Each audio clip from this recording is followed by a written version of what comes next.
I will be your moderator for the next panel session. So I will try as much as possible to keep to time. After this, you will have the honor of having lunch. Sorry for skipping the tea break. I wanted us to make sure we finish on time. As a timekeeper, I'm going to make sure that I'm timed. So this session, I will be talking about boosting production capacity. And with me on stage, I will be inviting my panelists. First, I would like to invite Ashish Misra, Managing Director, SN Foods Limited. If you are not tired of clapping, please put your hands together as I welcome him on stage. Next, I would like to invite Affiong Williams, Founder and Chief Executive Officer, Reelfruit, Nigeria. If she's here, please let's welcome her on stage. I would also like to invite Peter Kinganyan Gikonyo. I'm sorry if I murdered that, forgive me please. He's a council member, the Kenya National Farmers Federation. Peter, if you're here, nice to have you on stage. Affiong. Okay. And next I will have Nompemelolo Mesela, CEO Serviço Empresas Verdes Holding, SE Holding, South Africa. Please, I think that will be my last panelist. If she's here. My lady asking all the fantastic questions from South Africa. Good to have you here on stage with me. This is your seat. Okay, please sit down.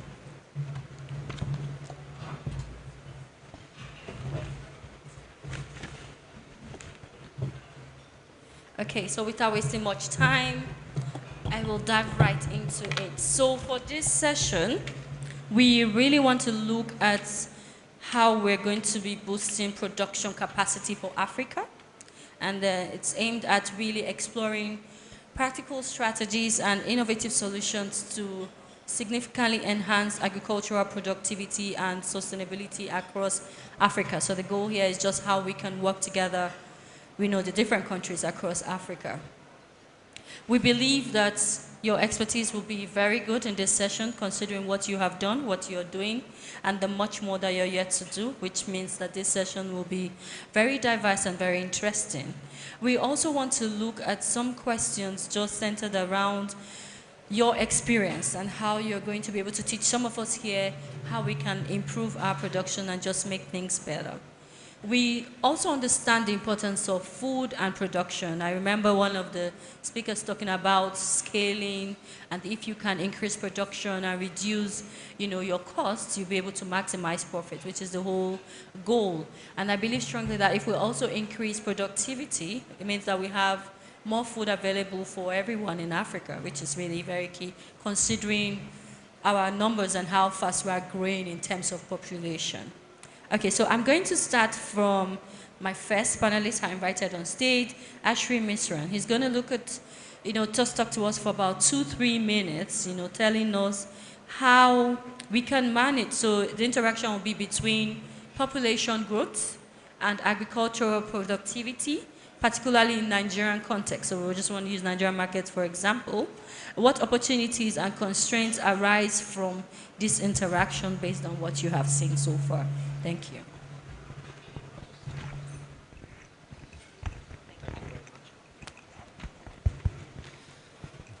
Good afternoon, ladies and gentlemen, and it's a pleasure to be here, and thank you very much. I actually promised myself that I will not use a few expressions. One will be challenge, and one phrase that I promised myself not to use was farm to fork. But now that I have done that, I want to take a minute, Madam, as you said, about population. And besides population, I want to talk about actually 3 data sets, just to focus the mind of the audience on the size of the opportunity A and the size of the responsibility. And so please bear with me while I share some numbers. You already know that the global population is 8.1 billion people on planet Earth. And I don't know whether you'll be delighted to hear this or not, but we are headed towards 9.7 billion in 2050, within a quarter of a century, and that's a 20% growth. Further, if we take the African continent, there is going to be an 84% growth in 25 years, from 1.36 to 2.5 billion. And I want to quickly come to Nigeria, which is the most populous nation in Africa at 223 million, and of course there are different estimates, but broadly that's the number, which is going to be looking at a 70% growth to 377 million. Now, the final point on the population piece that I want to share with you is the second largest population in Ethiopia, in Africa is Ethiopia. That's 136 million people. And I want us to bear in mind that over the next 25 years, we are going to add the entire population of Ethiopia to Nigeria. So the summary of this is that we are going to have, as a business, as an industry, as a farming community, so many more mouths to feed. And I think that this subject and this topic could not have come earlier enough in terms of increasing productivity and all of that. The other bit added to agriculture at this point in time and agricultural productivity is that they are roughly, and I'm just referring, we talk about people living on less than $1 a day. There are 1.3 billion people across the globe who are living under $1 a day, and 75% of those people are focused on agriculture. They are, their livelihood comes from agriculture. And the final point, which is actually relevant to productivity, is that in Nigeria today, we have about 70 million hectares of land under cultivation. And I draw your attention to Ukraine because it's been in the news and there's a war going on, et cetera, et cetera. And I was fascinated to learn at some point in time that that's the food bowl of the world. That country in Europe, 40 million hectares under cultivation. So actually, if you look at it, Nigeria has got almost double the land under cultivation, and there are issues and matters to address with reference to productivity.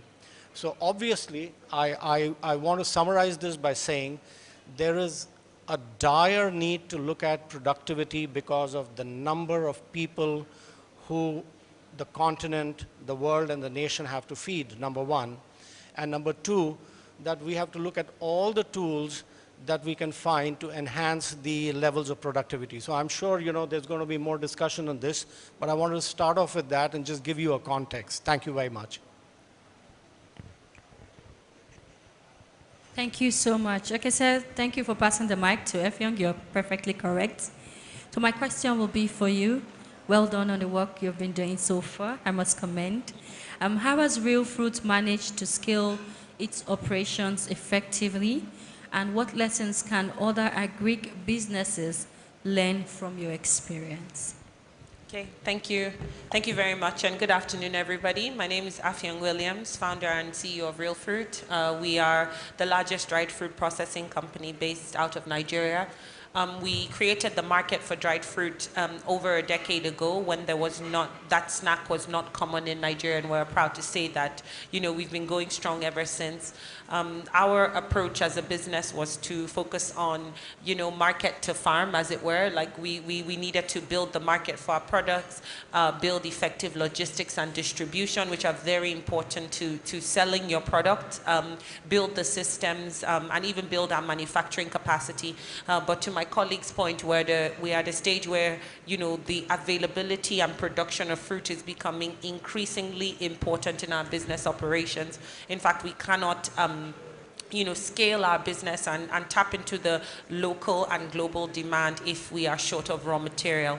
So, to the point of this a panel, which is around boosting food production, it's, like my colleague said, imperative that countries like Nigeria start seeking ways to improve productivity at the farm level, because whatever we do from manufacturing even to the market cannot be sustained without adequate quality and competitively priced raw material. In terms of your direct question, just as I hand over to the next person, in terms of what we've been able to do effectively, I think what has worked very well for a company like Reelfruit is really not trying to fight battles on every, on many fronts. So we focus first on building our market, building our logistics, and then building our increasing our manufacturing capacity. And now, based on all that we have done and the scale we've built, we're in a very good position to attack the primary side of our business model. So as agribusinesses or entrepreneurs in the food, in the food space in Nigeria, you tend to have to deal across different value aspects of your value chain. But for us, really focusing one at a time to solve the key problems that unlock growth in our business has really worked for us. So I look forward to answering any more questions around my business, but really generally want to just impress upon the audience and the gathering today the importance of, Nigeria really growing its own food and growing that competitively, commercially, and at a price where more people can afford high quality food. That's very important, and that's something I'm also going to unlock in my business. Thank you. Thank you so much. I think you've done justice to that question, and I enjoy your products. I'm one of your fans sitting here. So I used to struggle with some of the fruits, but then because you have them dried, I can have them in season and out of season. So most times, because we have storage problems in Nigeria, you only eat fruits in season. So you hear stuff like, Agbalumo is coming out soon, or start running. And once it's over, you have to wait till the next year. But with your products, we can have fruits January to December. What more can we ask for? Thank you for doing that. Okay, so I'm going to move quickly to Mr. Peter. Mr. Peter, my first question for you will be, what initiatives have KENAFF implemented to improve agricultural practices among Kenyan farmers? And what impact have these initiatives had on production capacity? I've been here in Kenya, has been doing a lot. That's my next destination very soon. I haven't been to Kenya before. I've been to Rwanda and South Africa and some countries, but you're my next. So I need to just know some of the things that you're doing. Maybe that will make me come to Kenya faster than my plans. You're welcome to Kenya. My name is Peter Gikonyo. Thank you, Peter. I'm the chairman of Kenya Coffee Producers Association and a council member of the Kenya National Farmers Federation. We basically focus on empowering our farmers to be able to participate within the value chain, to be able to reap the benefit or get the higher returns of their production or their produce. Back into our country, our main focus in terms of the production and the interventions, we always want to address ourselves to why is the farmer motivated to do the farming, or why the farmer is in the business of farming. Unless the question of why is addressed, then we are not likely to achieve the production or productivity. So it is important to understand the farmer is motivated by the production for purposes of subsistence and for purposes of market. So therefore, our main focus is to have a market-driven approach, which is farmer-initiated. And therefore, every intervention that is being put to support the production is driven by those two focus points. And therefore, as KENAFF, there are various interventions that have been put across to ensure that the farming, the production is increased. And one of it is the issue to do with the seeds. The seeds. We understand, first and foremost, if we do not have proper seeds, then all the intervention that will be put into the agricultural production, productivity or production are not likely to yield to the expected results.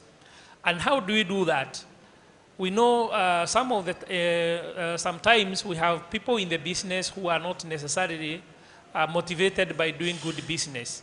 We know we have people who are doing the wrong things so that they can be able to interrupt or disrupt the proper business. So what normally happens is that at the KENAFF, we have been able to discuss with the producers of seeds to share a code that farmers can be able to use to verify the quality of the seeds and to confirm that this is coming directly from the right producers. Another intervention is where we're also doing the training of trainers This is basically focusing more on the good agricultural practices. The next one we're also focusing on is where we have farmers, and it more so on the youth, where they are able to undertake internship, even internationally. A case in example is where we had some farmers, young farmers, participating in internship in Germany. Why? So that they can be able to compare the way they are doing, we are doing production locally, and how others are doing it. We're also looking at why are farmers not keen in doing the farming? It's looking at the gaps. Are farmers really participating in the value chain? And why are they not participating fully? And what can we be able to do? A case in point is in the coffee production. We have discovered that farmers engage in coffee production without even really understanding the coffee. And when you don't understand the business that you are in, you are not likely to have the motivation to continue that business. And therefore, what we basically did is to conduct a survey or to conduct a study to understand at what levels are farmers involved in the coffee business. And therefore, we discovered there are so many areas that farmers are not even aware of what is expected of them. A case in point is where farmers are able to produce their coffee, high quality coffee, but you know, coffee bean, you cannot be able to look at it through your naked eyes to know the difference. And therefore, there is something that we call pre-milling analysis report, which is a very critical document that is supposed to be shared with the farmers to identify the coffee that is being added over to the milling, unit. And this is the most important aspect to be able to identify. Beyond the traceability is the identification of the coffee that you have been able to deposit for market. The other issue is to have the analysis in terms of what is it that is being put in the market. Previously, you have been able to see that farmers have been dealing with the coffee bean in looking at it from a size perspective. But we have also come to realize that the person who is buying coffee is not necessarily interested in the size of the bean. He's interested in the quality attribute, the cup quality that is in this particular coffee. And therefore, this gives the farmers the opportunity to be able to negotiate in terms of the pricing, to be able to also fix the prices, to be able to understand this is coffee for which market. And therefore, as I said earlier, the main focus is doing things that are expected for the market, which are also basically driven by the farmers, so that the farmers can be able to participate fully to be able to benefit in their particular business. Thank you. Thank you so much, Mr. Peter. Thank you very much for explaining the work so far. Moving on quickly, I'm going to be coming to my lady, Nompelo Milo Mesela. I hope I got that right. Okay.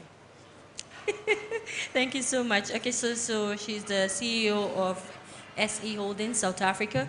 My first question for you today will be, what innovative solutions has SE Holdings introduced to enhance agricultural productivity, particularly in the horticulture and fresh produce sectors, if that's fine? Thank you so much for that question. So my name is Mpumi. I run an aggregator business in South Africa. So the South African market in terms of fresh produce, it's already a perfect market. So for every tomato that could get produced, there is a buyer for it. And so if you're going to produce without knowing who is your market, that means your tomato is going to rot. Might rot because you might not have a market for it. In particularly on the cash crop side. So how we work with our farmers across the spectrum, so you chose just one, which is horticulture.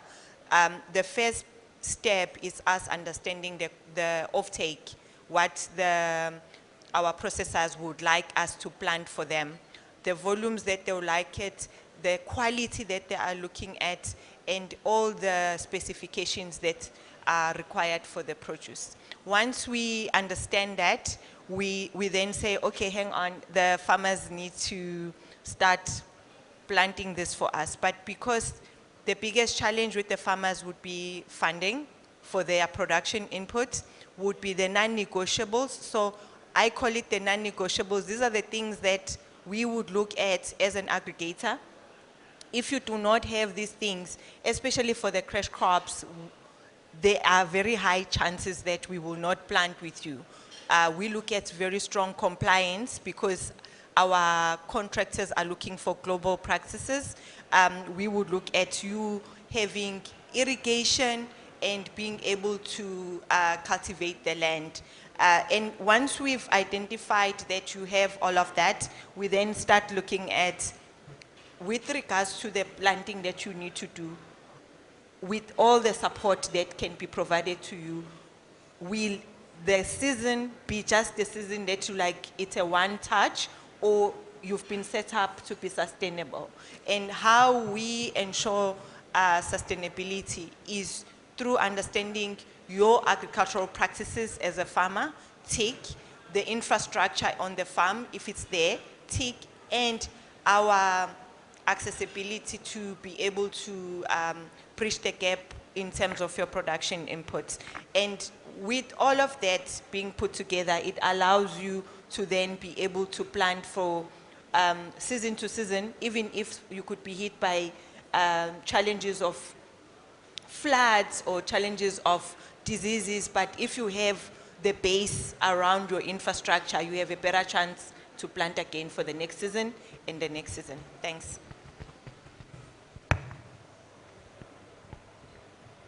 Thank you so much. I think you have something that we're currently lacking in Nigeria now. I don't know if you've heard the story and the gist everywhere with our tomatoes. Yes. So we probably need you soon. It's hot cake right now. You are hot in Nigeria. Tomatoes is really hard to find. So you're seeing people talk about tomatoes of 3 seeds for like 6.5, and a basket of tomatoes for 125,000 from what it was before. So I think we might need you soon. And that's my biggest crop that we do in South Africa. We do a lot of tomatoes that goes for processing for one of the major processors, which is Tiger Brands. That's so cool. Okay, so I'm going to just start with you again this time.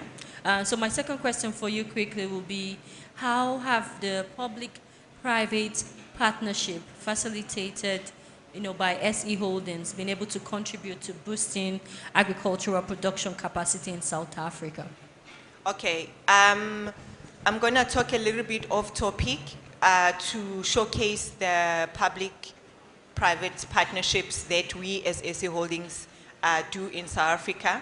So the agricultural activities that are just defined, which is the aggregating part of our business, that is for the farmers.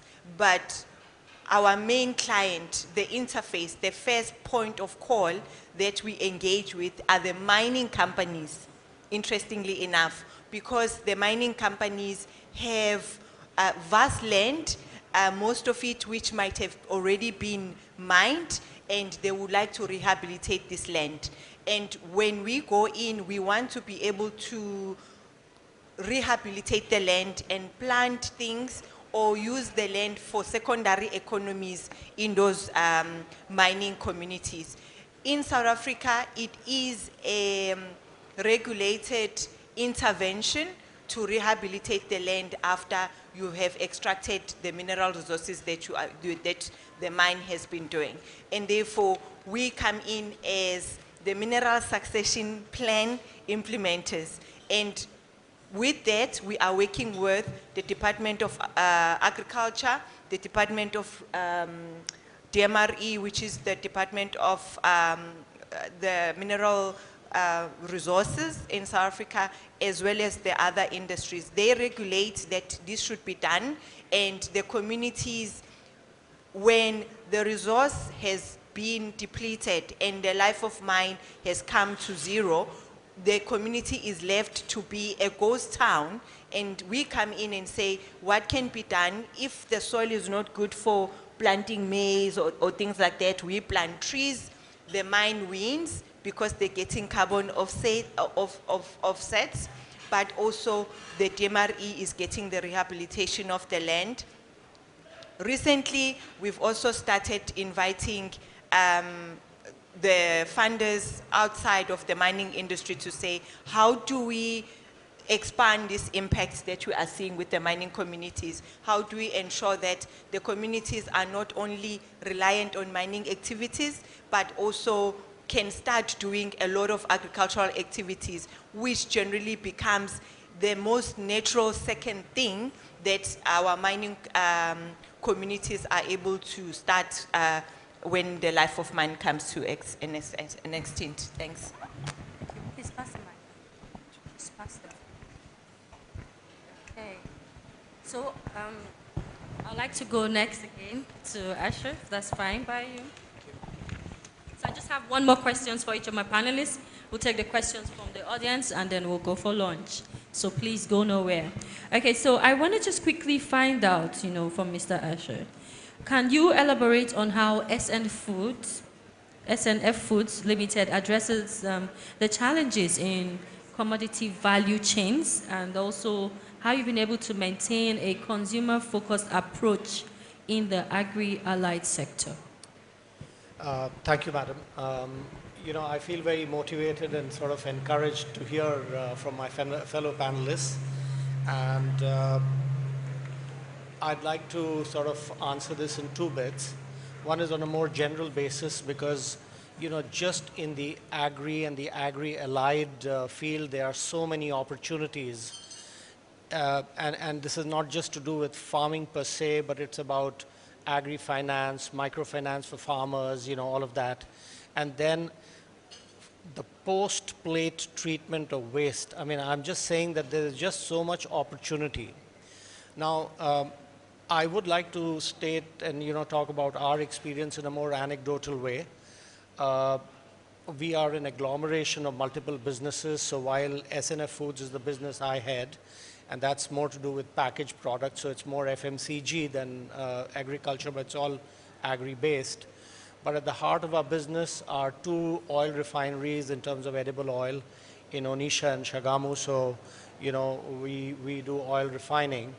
So while we started with refining, and then we went directly to customer access or consumer contact, because we need long-term access to the end user to build any business, and that includes ours, and that kind of de-risks the business going forward.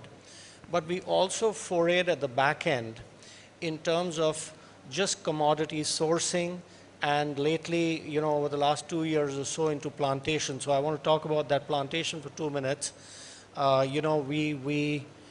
We are doing a palm plantation in Ondo State. And the interesting part of this, and I say this, I hope with a little bit of humor and a little bit of strength, that we went and saw the land. It is basically a very, very rocky piece of land. So, and it's bushy, so you clear it first. And it is remote, so you bring in people who will do that. You bring in experts who are experts in palm plantation. And I do understand that Nigeria once had a pole position as far as palm plantations are concerned. Then we find out that the water is at the lower end of the farm, so you don't have flow. You got to pump the water across a very, very large area. And then, of course, interestingly, you have armed attacks from time to time, so the workers run away.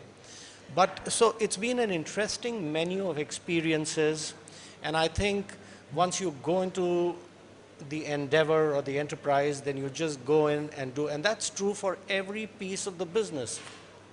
So we are doing a mix of imported saplings and local saplings, and we want to learn from the experience, and that's what it's all about.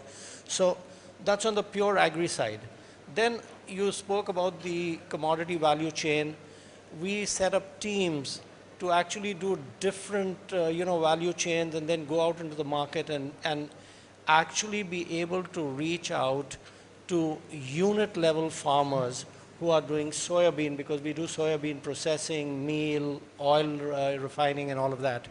So it is about, I started, essentially we are talking now plantation at one end, then commodity sourcing at the other, because as I walked in, I heard a gentleman say that we've got pole position in multiple sort of oil seeds and, different crops.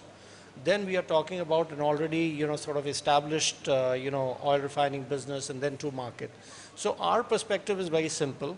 You can go into any part of this chain and find service to do, profit to make, provide employment, all of that. Our, sort of perspective is that if we are going to be in the country for a long, long time, and this is the forecast in terms of population, demand, and I read in the paper today, in fact, in the Business Day, that food inflation is at 41%. And what that means is that the responsibility is not only to produce, but it is also to reach it to the market at the most economical price points. So, in a nutshell, there are many, many, many challenges, but I promised myself that I'm not going to use that word. We are just going to talk about opportunity and responsibility, and I think there's a lot of that. So, that's really what it is, and thank you very much. Thank you so much. I think you've actually done justice to that, Mr. Misra. I sometimes feel like the figures or the numbers that they use to quantify inflation doesn't really do justice to what it really is. Because if you really check the cost of things, every time I go to the store to buy things, I almost have like a panic attack. Like, it just goes like, as you see, we say, how much is it? Last time I bought it was 300 naira, and then I'm going maybe 2-3 months later feeling like I had stocked up that would last me for a while, and then it's finished, and I go to the store and I'm like, how much? The shock of the new price is alarming. And they say, oh, it's no more 300 naira, it's 1,100. I'm like, what just happened in 2 months? So sometimes I feel like the figure 41% is like, it's not really the figure. It's like 1,000% in reality when you go to the store every single, let's say every quarter. So if you go every week, you're seeing it gently, like 10 naira, 15 naira, 100 naira, But if you go like every 2-3 months, the shock is always much more than going weekly. I have just one more question for you, Affiong.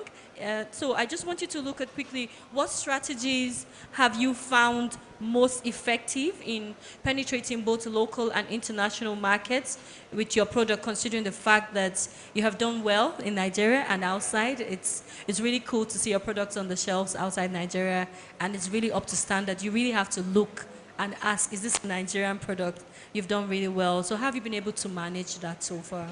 Yeah, I think, there are no shortcuts. We are a 12-year-old company, so we've built our distribution. We've built our distribution over 12 years, and what we've done is really try to focus on where our market is and scale from our first tier channels, such as our retail stores, supermarkets, and over time start to move into more and more remote areas of the country where we have market for our products. So our growth in Nigeria has been slow and steady. I will not say that it's been a fast walkway, but it's been very encouraging to see more and more people in more parts of Nigeria buy what was known to be not only a novel product but a premium product. And today we're in over 20, we sell in 20 states in Nigeria and over 1,000 locations. So that's been very good. And for the international market, for us it's really imperative that we sell made in Nigeria across the world. So looking at the right markets where there's a lot of opportunity for us, the US market is number one because it's the biggest market in the world, so that makes sense.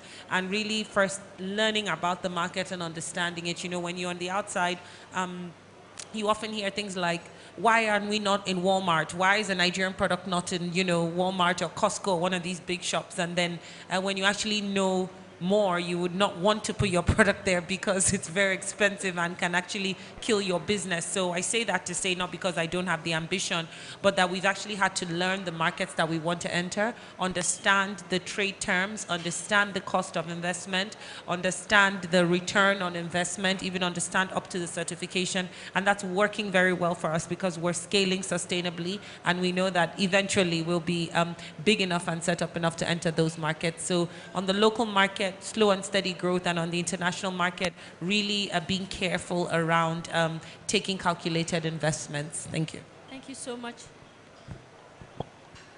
Thank you so much, Affiong. I think you're doing very well. Slow and steady will win the race. I see you going places soon and entering into the American market. Don't worry, we'll get there.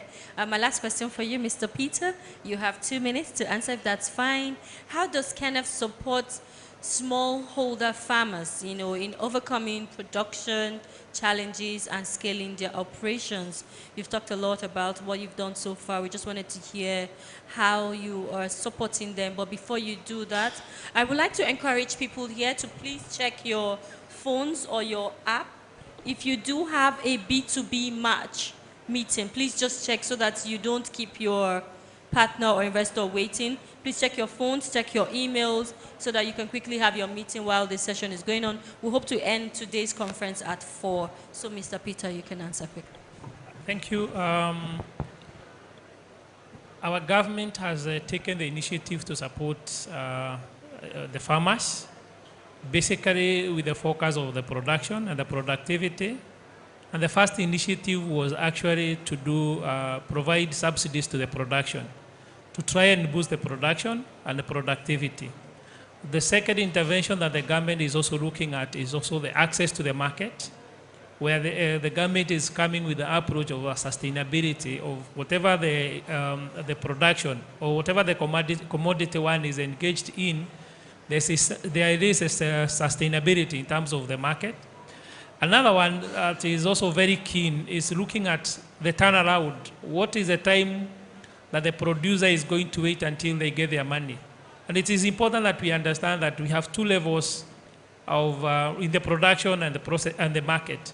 It is always important to appreciate that producers always produce for, if it is processing, as the raw materials. So there's that time when the producer produces and there's a time that they're receiving the money. So what the government has done is probably to put an intervention by giving some advances or other money that farmers can be able to access as they wait for their product or their produce to be sold. The other issue is also to support the producers with the credit. We know very well that for farmers to be able to access or rather to produce, there are so many requirements ranging from apart from the farm input in the fertilizers, there are also chemicals. There is also the issue to do with the mechanization. There is also the issues of probably it is like, for example, coffee. There is the issue of the pruning. All this requires money for them to be able to be done at the right time. Otherwise, if you don't do the pruning at the right time, the production is going to be low. The other issue is intervention is on the climate change. The government has come with a very huge campaign of doing about 13 billion trees to try and work around the issue of the climate change. We have seen the vagaries of weather, how they are affecting the agriculture production, especially the commodities, and probably what intervention that the government can be able to support to ensure that this is happening. The other, on the same note, is also to try and encourage farmers to do the on-farm planting of trees. This is very important. And finally, now we have seen, as my earlier panelist has said, it's about the market. We know very well the main market is usually the Europe. And this market has been having a challenge because they have come up with a new regulation, which is being referred to the European Union deforestation regulation. For you to access the market, you must be able to ensure that the produce that you are going to deliver there is not coming from formerly forested land. This is why we want to encourage ourselves to get into the African market, because we may not get the highest in terms of the prices, but you can be able to get a sustainable market for our produce as we wait to get into the most prime market. Thank you. Thank you so much, Mr. Peter. Thank you so much for sharing your knowledge. I will go quickly to the audience if you do have questions so that we can run for lunch. I don't know if we have any questions, anyone around. We'll take 1 or 2 questions before we end this session. Are there any questions? Okay, so if we don't have any, so I have 1 more minute to spare before I call it a day. So your final notes. What do you think we can do to actually really make and boost productivity in Africa? You have 1 minute each and we'll call it a day. Thank you so much, my panelists. Thank you. I mean, I think I'd like to speak in more general terms. I think in the way that we look at the landscape, we see a massive need and a role for ourselves in capacity building. And I want to explain what we mean by that. When we look at unit farmers, like a farmer, and we are trying to aggregate produce and we are trying to get produce from them, we find that there is a 3 or a 4 month gap between planting the seed or the crop and the harvesting, and we find that they are living in very, very sort of pressured financial situations. And right from the basic, being able to provide even $50 a month for a 4 to 4.5 month period, to be able to ensure that a farmer is able to plant and harvest from a small piece of land. So to take from that example, I believe that in Nigerian agriculture and across Africa, and we've seen this example in countries like China, Vietnam, India, all of these places, we just have to enable the agriculturist to produce and to be able to get the crop out, because after that is when, our side of the business, comes into the processing, packaging, getting it to the consumers on time, and so on and so forth. So for me, capacity building is important, and we are committed to it, and that's really it. Thank you so much, Mr. Misra. Thank you. Yeah, I think there's so much that can be said. From my perspective, I think a short-term approach is probably more philanthropic or donor support to the processor. And I know that agriculture is it's often seen as a governmental activity, which it is, but I think there needs to be more alignment with who needs the raw material, while the public need it, but processors need it, and I think they are more committed and can be a very purposeful partner to helping scale agricultural production. Thank you so much, Mr. Peter. Your time starts now. Yeah, thank you. My closing remarks on the productivity, to increase productivity, is we need to focus more on data-driven agriculture, agriculture that is market-driven, but with the farmers' initiative. And then we also need to ensure that we have quality seeds, quality and affordable farm inputs, access to finance, and at the end of the day, we must be able to relate the buyer and the producer. Thank you. Brilliant. It's time for you, Pemi. Okay, to add on what everybody has said, for me, it's one of the things that I've observed is that we have an aging population that is participating in agriculture. So one thing to increase productivity would be to have more young people involved in agricultural career programs, making agricultural cool. If it's easy to join a gang, how do we make it easy to be part of an agricultural value chain? That's what will attract young people to agriculture.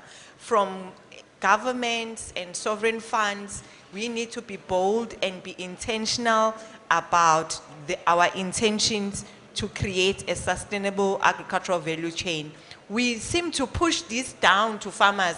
Farmers must do this, farmers must do that, but no one is actually advocating for them to say these costs that are being pushed down to them, the environment that they have no hand in their crop being affected, affects their productivity.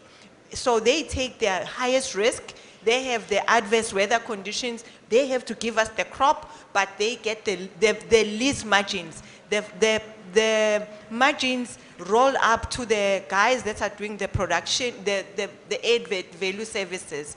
Who is advocating for the farmers to say, how do our farmers become sustainable? What do they need? How do we ensure that it's not just about the inputs, other things that ensure climate smart technologies are being implemented, and really just making every child in Africa feel, I want to be in agriculture and not necessarily be a doctor. Thank you. Thank you so much. Okay, so in 1 minute, I always like to wrap up so that I can just actually think if I remembered everything my panelists have said as a very attentive moderator. So as a quick recap, so you mentioned how your stores have grown from 20 states to 1,000 stores across, Africa. You talked about market to farm, looking at logistics, manufacturing capacity, and building the market right. Affiong, I hope I got that right. And then to Peter, you mentioned the fact that we should be data-driven. I think that's a very big problem in Africa. We just produce, we don't really have information that is guiding those decisions, and that's really key. You mentioned quality seed, finance, and also building platforms that will help bring buyers and sellers together. Remember, we can't move forward if we do not sell. Thank you for that. And then moving on to Pemu, you mentioned, the whole tomato production. I think you mentioned something that is going to go well with me today. You said, how do we make agriculture look cool to young people? So that I won't forget in a hurry. We need to find a way of bringing young people to moving into agriculture, and so that we don't have all the old people die off and there's no one farming again. That would be a big problem considering the population crisis we're going to have by 2030, considering what, Misra told us about the population going to 9.7 billion by 2025. That's a huge number. You mentioned how we're going to be acquiring the whole of Ethiopia into this present number. That's a lot to deal with, And you also mentioned the fact that we need to build capacity. If we do manage and help the farmers, that pressure time where there's nothing happening for 3 to 4 months, whereby we are supporting them, it would help them to be able to manage their farming and the time to produce good products that would also help in production, help me, help Affiong, and make the world a better place. I hope I did well in wrapping up. On that note, I want to say thank you very much and have a very good afternoon. Please pictures, please. Thank you, my audience.